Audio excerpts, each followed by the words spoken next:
रूस और यूक्रेन के बीच जारी जंग को आज 49 रोज हो चुके हैं।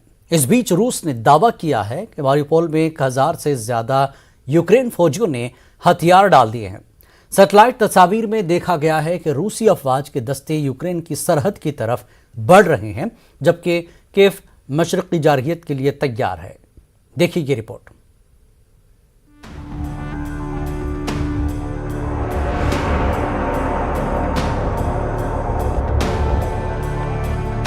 यूक्रेन रूस जंग को करीब 50 दिन होने को है। रूस की जानिब से यूक्रेन के शहरों पर बमबारी का सिलसिला जारी है। यूक्रेन के गवर्नर ने कहा है कि गुज़िश्ता 24 घंटों के दौरान यूक्रेन के शुमाली मशरिकी इलाके खार्किव में रूसी गोलाबारी से कम 7 अफराद हलाक और 22 दीगर जख्मी हो गए हैं। रूसी वजारत दिफा ने कहा कि रूसी अफवाज यूक्रेन में अपनी खुसूसी फौजी कार्रवाई जारी रखे हुए हैं और फौजी तंसीबात पर हमला करने के लिए हाई प्रिसिशन वेपन्स का इस्तेमाल कर रही हैं। इस बीच रूस की जानिब से बड़ा दावा किया गया है कि मारियोपोल में तकरीबन 1000 यूक्रेनी फौजियों ने हथियार डाल दिए हैं। हालांकि यूक्रेन ने इस दावे की तस्दीक या तरदीद नहीं की है। मारियोपोल में 36 मरीन ब्रिगेड के 1026 यूक्रेनी फौजियों ने रज़ाकाराना तौर पर अपने हथियार डाल दिए हैं। हथियार डालने वालों में 162 अफसरान और 47 ख्वातीन फौजी शामिल हैं। 36वीं मरीन ब्रिगेड के 151 जख्मी यूक्रेनी एहलकारों को मौका पर ही इब्तदाई तिब्बी इमदाद दी गई, जिसके बाद उन सब को इलाज के लिए मारियोपोल शहर के अस्पताल ले जाया गया। दूसरी जानिब बोचा कत्लेआम के बाद होने वाली तनकीद के बावजूद रूसी फौजियों की बर्बरियत में कमी नहीं आ रही है। वो अब भी आम लोगों को निशाना बना रहे हैं। यूक्रेन की वजारत दाखिला के मुताबिक रूस ने एक बार फिर सफाकियत का मुजाहरा किया है। रूसी फौजियों की कार्रवाइयों में बूचा और कीव के दीगर नवाही इलाकों में 720 से ज्यादा अफराद मारे गए हैं, जबकि रूसी फौजियों के हमले में 200 से ज्यादा लापता हैं। दुश्मन मुसलसल मारियोपोल पर बमबारी कर रहा है। दोनेस्क और तोरिया से हमला किया जा रहा है। दुश्मन अज़ोवस्तल और मेटालर्जिकल कॉम्प्लेक्स और बंदरगाह के करीब हमला कर रहा है। जनूबी सिमत में दुश्मन इनफरादी बस्तियों पर कब्जा करने की कोशिश कर रहा है। अमेरिका के सदर जो बाइडेन ने रूस के सदर व्लादिमीर पुतिन पर यूक्रेन में नस्लकुशी करने का इल्जाम लगाया है। बाइडेन ने सहाफियों से बात करते हुए रूस के इक़दामात को नस्लकुशी के तौर पर बयान करने का दिफा किया। उन्होंने मजीद कहा कि हम वकला को बैनुल-अक़वामी सतह पर फैसला करने देंगे कि आया ये नस्लकुशी है, लेकिन मुझे यकीनी तौर पर ऐसा ही लगता है। हाँ, मैंने उसे नस्लकुशी कहा, क्योंकि ये वाज़ेह हो गया है कि पुतिन सिर्फ यूक्रेनी होने के ख्याल को ख़त्म करने की कोशिश कर रहा है और सबूत बढ़ते जा रहे हैं। मज़ीद शवाहिद सामने आ रहे हैं। लफ्ज़ी तौर पर ये एक खौफनाक जुर्म है जो रूसियों ने यूक्रेन में किया है और हो सकता है हमें मज़ीद तबाही देखना पड़े। हम वकला को बैनुल-अक़वामी सतह पर फैसला करने देंगे कि वाकई में ऐसा है या नहीं। इन सब के दरमियान यूक्रेन के सदर व्लादिमीर ज़ेलेंस्की ने रूस नवाज सियासतदान विक्टर मेदवेदेव को मास्को की फौज के ज़ेर हिरासत मर्द और ख़वातीन कैदियों के तबादले की पेशकश की है। ज़ेलेंस्की ने कहा कि हमारी सिक्योरिटी फोर्सेस और फौजी दस्तों के लिए जरूरी है कि वो ऐसे किसी इम्कान पर गौर करें। विक्टर मेदवेदेव को कास्मोना टेक्स डे पर हिरासत में लिया गया था। वो 48 दिन तक रूपोश रहा और आखिरकार उसने मुल्क से फरार होने का फैसला किया। उसने इस तरह छुपने की कोशिश की। वो तमाम सिपाही मुहिब्बे वतन हैं। ज़ेर हिरासत मर्द और ख़वातीन कैदियों के तबादले की पेशकश की है। इस इम्कान पर गौर किया जा सकता है। अक़वाम मुत्तहिदा के इंसानी हुकूक के दफ्तर ने यूक्रेन में हलाक व जख्मी होने वाले शहरियों से मुताल्लिक़ ताज़ा तरीन रिपोर्ट जारी करते हुए कहा कि यूक्रेन पर रूसी हमले में अब तक हलाक व जख्मी होने वाली शहरी आबादी की कुल तादाद 4335 है, जिनमें से 1842 हलाक जबकि 2493 जख्मी हुए हैं। ایک بیان میں عالمی ادارے کے انسانی حقوق کے ہائی کمشنر کے دفتر نے خبردار کیا ہے کہ اصل تعداد اس سے کہیں زیادہ ہو سکتی ہے۔ Bureau report, news 18 Urdu.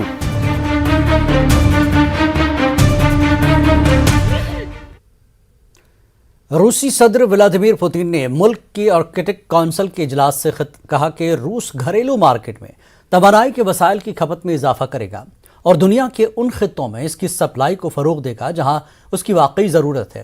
Putin نے کہا کہ ہم تمام دستیاب مواقع کا استعمال کریں گے بشمول ٹرانسپورٹ کوریڈورز کی ترقی کے۔ پوتین نے کہا کہ اس مقصد کے لیے ریلوے سہولتوں کو بھی کارگر بنایا جائے گا۔ Что сейчас в результате действий недружественных стран ряд транспортных логистических цепочек нарушен. Некоторые иностранные компании не в полной мере или вовсе не исполняют свои контрактные обязательства. Безусловно, в текущей ситуации это создает для нас определенные трудности, но у нас есть все ресурсы и все возможности, чтобы быстро найти альтернативные решения. А в долгосрочной перспективе еще и больше укрепить нашу независимость от внешних факторов. ہر گزرتے دن کے ساتھ یوکرین میں روسی افواج کی بربریت کے واقعات سامنے آ رہے ہیں۔ روسی فوج نے کیف کے ایک گاؤں کے 300 سے زائد افراد کو اسکول کی بیسمنٹ میں بند کر دیا تھا۔ اس گاؤں کا نام یہود بتایا جاتا ہے جو کیف سے 140 کلومیٹر کے فاصلے پر واقع ہے۔ گاؤں کے مکینوں نے بتایا کہ کئی ہفتوں تک ذہنی تناؤ اور محرومی کے شکار رہنے کے بعد ان میں سے ایک ایک کر کے فوت ہوتے گئے۔ گاؤں والوں نے بتایا کہ مارچ کے اوائل میں چرنیف کے شمالی شہر کے گرد روسی فوج کے داخل ہوتے ہی لوگوں کو بندوق کی نوک پر سزائیں دی جاتی رہیں۔ ایک گاؤں کے لوگوں کو بیسمنٹ میں بند کر دیا گیا، پھر جب وہ مرنے لگے تو دیہاتیوں نے ایک کمرے میں ان ساتھیوں کے نام لکھنا شروع کیے جو ایک ایک کر کے جدا ہوتے رہے۔ بچ جانے والی ایک خاتون ویلنیتیانا سرویان نے بتایا کہ ایک عمر رسیدہ شخص میرے ساتھ بیٹھا تھا، اس کی سانسیں اکھڑنے لگیں، وہ فوت ہوا، پھر اس کی بیوی فوت ہوئی۔ انہوں نے اپنے اوپر بیتی مصیبتوں، تناؤ اور ڈر خوف کی داستانیں سنائی ہیں۔ Дедушка помер, потом его жена следом померла, потом тут лежал, помер. Потом моя соседка тут сиділа. Вона така повна жінка, їй було дуже тяжко. От, теж вона померла. Потім дідусь там, він такий здоровий, типа зарядку ділав, все, сидів, бух, все. Мене саму 2 рази спасали. Мене перекривало дихання і все. یوکرین میں روسی فوجوں کے ذریعے مبینہ طور پر ریپ اور جنسی تشدد کے بڑھتے واقعات پر اقوام متحدہ کی سلامتی کونسل میں تبادلہ خیال کیا گیا۔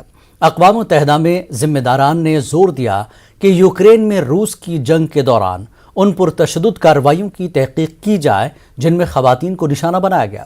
ساتھ ہی یہ مطالبہ بھی کیا گیا کہ اس تنازع میں بچوں کو تحفظ فراہم کیا جائے۔ خواتین سے متعلق اقوام متحدہ کی کمیٹی کی ایگزیکٹو ڈائریکٹر سیما بہاوس نے کہا کہ اس جنگ کو اب رک جانا چاہیے۔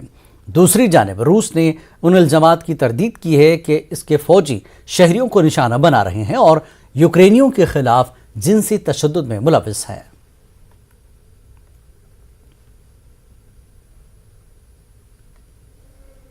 اور ناظرین، کل اس سلسلے میں تفصیلی رپورٹ دیکھیے رات 10 بجے پروگرام عالمی منظر میں۔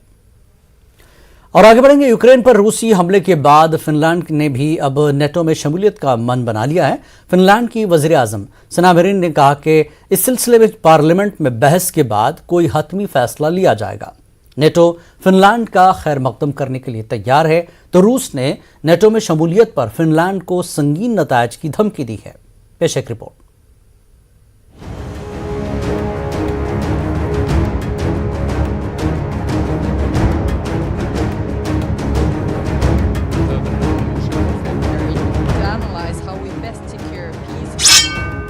سرد جنگ کے دور میں فن لینڈ اور سویڈن غیر جانبدار رہے تھے، تاہم یوکرین پر روسی حملے کے بعد اب یہ ممالک اپنی روایتی پوزیشن پر نظر ثانی کر رہے ہیں۔ فن لینڈ روس کی بڑھتی جارحیت کی وجہ سے اپنی سلامتی کے لیے فکر مند ہے۔ ایسے میں فن لینڈ کی وزیر اعظم سنا مرین نے کہا ہے کہ نیٹو میں شمولیت کے لیے وہ پارلیمنٹ میں پیپر دے رہی ہیں، جس پر بحث کے بعد اتفاق رائے سے کوئی فیصلہ لیا جائے گا۔ European security architecture have changed fundamentally after Russia's invasion of Ukraine. The change in the security landscape makes it necessary to analyze how we best secure peace for Finland and in our region in the future. वहीं NATO के secretary general Jens Stoltenberg ने कहा है कि इस दफाई इत्तेहाद की रुकनियत के दरवाजे खुले हैं और हम फिनलैंड का खैर मकदम करने के लिए तैयार हैं। I have had close contact with the political leadership both in Sweden and Finland over the last months and also the last weeks. And I have conveyed the message that it's for them to decide, of course.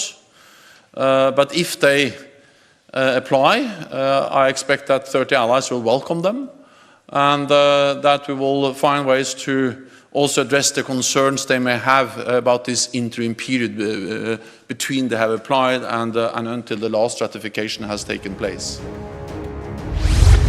अगर Finland और Sweden NATO में शामिल होते हैं तो खित्ते में मजीद कशीदगी बढ़ जाएगी, क्योंकि रूस मुतादिद मरतबा कह चुका है कि वो नाटो में तोसी बर्दाश्त नहीं करेगा, जबकि नाटो का मौक़िफ़ है कि इत्तेहाद फ़कत दिफाई नौइयत का है। दूसरी जानब यूक्रेन पर रूस के हमले के बाद फिनलैंड और स्वीडन के लोगों में खदशात और डर का माहौल है। वाज़ेह है कि फिनलैंड की रूस के साथ 1340 किलोमीटर तवील सरहद है। सन 1917 में फिनलैंड ने रूसी इनकलाब के दौरान रूस से आज़ादी हासिल की थी। Bureau report, news 18 Urdu.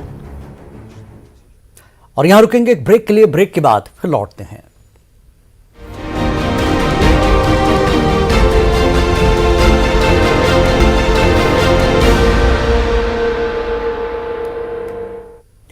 आलमी मंजर में एक बार फिर आपका इस्तकबाल है। दुनिया के दीगर ममालिक की तरह अमेरिका भी महंगाई से परेशान है। अमेरिका गुज़श्ता 40 साल में सबसे ज्यादा महंगाई के दौर से गुजर रहा है। रवां साल अशिया की कीमत में बेतहाशा इजाफा हुआ है। देखिए ये रिपोर्ट।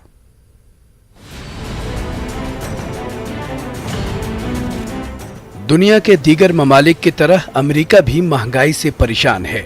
अमेरिका गुज़िश्ता 40 साल में सबसे ज्यादा महंगाई के दौर से गुजर रहा है।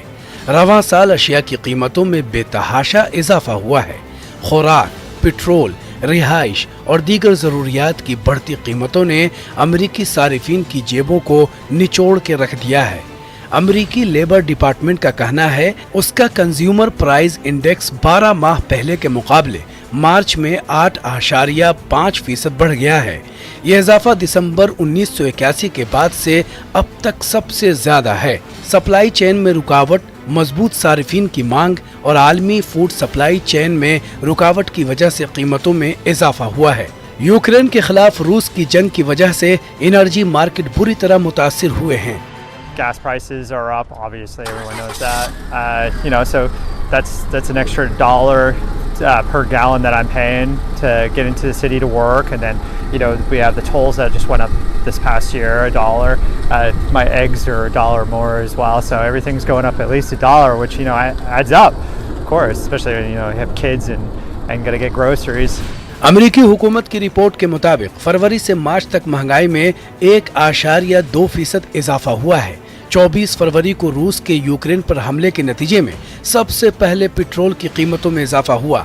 मास्को के वहशियाना हमलों के बाद रूस पर मगरिबी ममालिक की पाबंदियों ने खुराक और तवानाई की मंडियों को मुतासिर किया है। अमेरिकन अकाउंटिंग एसोसिएशन के मुताबिक 1 गैलन पेट्रोल की औसत कीमत में $4.10 का इजाफा हुआ है, जो 1 साल पहले के मुकाबले में 43% ज्यादा है। ईंधन की कीमतों में इजाफे की वजह से सामान की नकलो हमल के अखराजात में इजाफा हुआ है, जिसके नतीजे में सारिफीन को चीजों की खरीदी के लिए ज्यादा पैसे खर्च करने पड़ रहे हैं। So I come to the food bank every week because they have fresh vegetables and stuff that I can't necessarily afford, but also they have like tuna and rice that are always here that I can always fall back on. अंदाजा है कि अमेरिकी federal reserve आने वाले महीनों में सूद की शरहों में जारहाना इजाफा करेगा, ताकि कर्ज लेने, अखराजात और इफरात ज़र को कम करने की कोशिश की जा सके। रूस और यूक्रेन की जंग से पहले भी सारिफिन के मजबूत अखराजात, तनख्वाहों में मुसलसल इजाफा और सप्लाई की दायमी किल्लत ने अमेरिका में इफरात ज़र को 4 दहाइयों की बुलंद तरीन सतह पर पहुंचा दिया।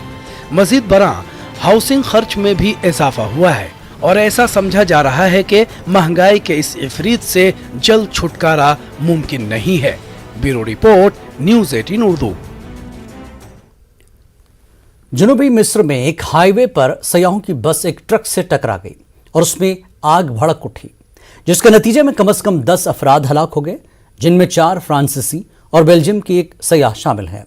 हादसे में 14 अफराद जख्मी हुए। सूबाई हुकाम ने एक बयान में कहा कि हादसा अस्वान शहर से तकरीबन 43 किलोमीटर जनूब में एक हाईवे पर पेश आया। ये बस कदीम शहर लक्सर से दरिया नील के मगरबी किनारे पर वाक़े इसना के मंदिर की तरफ सफ़र कर रही थी। हादसे की वजह फौरी तौर पर नहीं मालूम हो सकी।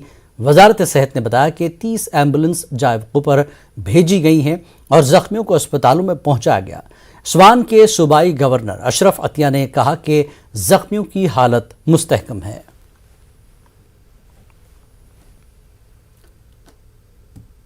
इंडोनेशिया के मगरबी पापुआ सूबे में एक ओवरलोड ट्रक एक पहाड़ी से टकरा गया और एक गैर कानूनी कान के करीब उलट गया।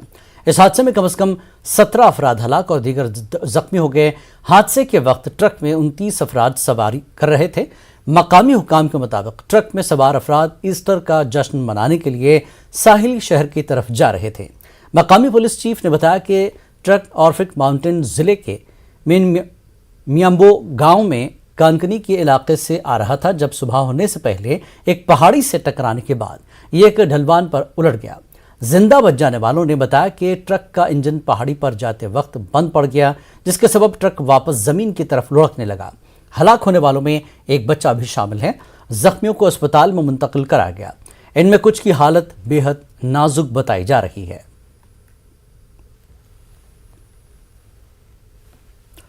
ईरानी मजहबी पेशवा आयतुल्लाह खामनई का कहना है कि वियना में जौहरी मुज़ाकरात मुस्बत समत आगे बढ़ रहे हैं। उन्होंने कहा कि हमारी मुज़ाकराती टीम ने अब तक मुखालिफ फरीक के इंतहाई मुतालबात के खिलाफ मज़ाहमत की है और मुझे उम्मीद है कि ये जारी रहेगी। हमें अपने मुल्क के मुस्तकबिल का इन्हिसार वियना के जौहरी मुज़ाकरात के नतायज से वाबस्ता नहीं करना चाहिए। ये याद दिलाते हुए कि अमेरिका ने 2018 में एक तरफा तौर पर जौहरी मुआहदे से अलहदगी इख्तियार की। खामनई ने कहा कि हमारा फरीक अपनी जिम्मेदारियों की खिलाफ वर्जी करता है, अब वो उनके खिलाफ वर्जियों की वजह से फंस कर रह गया है। साथ ही उन्होंने अपने हुकूमती एहलकारों पर जोर दिया कि मुल्क के मुस्तकबिल के मनसूबों को मुज़ाकरात के नतायज से जोड़ना नहीं चाहिए। मुज़ाकरात बे جاهایی برسه، جاهای مثبتی، جاهای نیمه مثبتی، منفی، هر چه بشه شما کار خودتون رو بکنید، متوقف نکنید کارتون رو. اگر نقدی هم میشه خوشبینانه باشه اون نقد، بدبینانه نباشه. ثانیاً موجب تضعیف این کسانی نشه که حالا تو این میدان مشغول تلاش و کار هستن. वेनेजुएला की वजारत खारजा ने दारुल-हुकूमत कराकस में इंसदाद फ़िस्तायत पर एक बैनुल-अक़वामी सरबराही इजलास मुनक़्क़िद किया, जहाँ मुल्क के वज़ीर ख़ारजा ने वेनेजुएला पर आयद एक तरफ़ा पाबंदियों के लिए अमेरिका को तनकीद का निशाना बनाया। फ़ाशिज़म के ख़िलाफ़ बैनुल-अक़वामी सरबराही इजलास में दुनिया भर से 200 से ज़ायद नुमाइंदों ने शिरकत की, जिनमें सियासतदान और सिविल सोसाइटी के रहनुमा शामिल थे। शुरका ने यूक्रेन में जारी बहरान पर तबादला ख्याल किया और नेटो की मशरक़ की तरफ तोसी की मज़म्मत की, जो रूस और बाकी दुनिया के लिए बराह रास्त खतरा है। Sancionar, perseguir, maltratar, ajusticiar, eso es indebido, eso es incorrecto si lo que buscamos es paz y tranquilidad, equilibrio, respeto, en multilateralismo, en paz, en entendimiento entre iguales, entre estados soberanos, porque nuestros pueblos empoderan a nuestros gobiernos para ser soberanos. Es evidente que la OTAN ha incumplido todas sus promesas de que no se iba a ampliar hacia el este, de que no iba a haber una ampliación hacia el este, y se ha incumplido. Bueno, la OTAN se empieza a expandir casi prácticamente hasta la frontera con Rusia, y eso es una provocación. Corona virus से मुतासरा बच्चों की पहली खेप को Shanghai के एक RG अस्पताल से डिस्चार्ज कर दिया गया। जो चीन में मौजूदा हालात में सबसे ज्यादा मुतासरा शहर है। उनके साथ उनके वालिदैन भी थे। अस्पताल से डिस्चार्ज होने वाले बच्चों में से एक ने कहा कि तिब्बी माहिरीन ने हमें खाना तकसीम किया और न्यूक्लिक एसिड की जांच मुकम्मल करने में हमारी मदद की।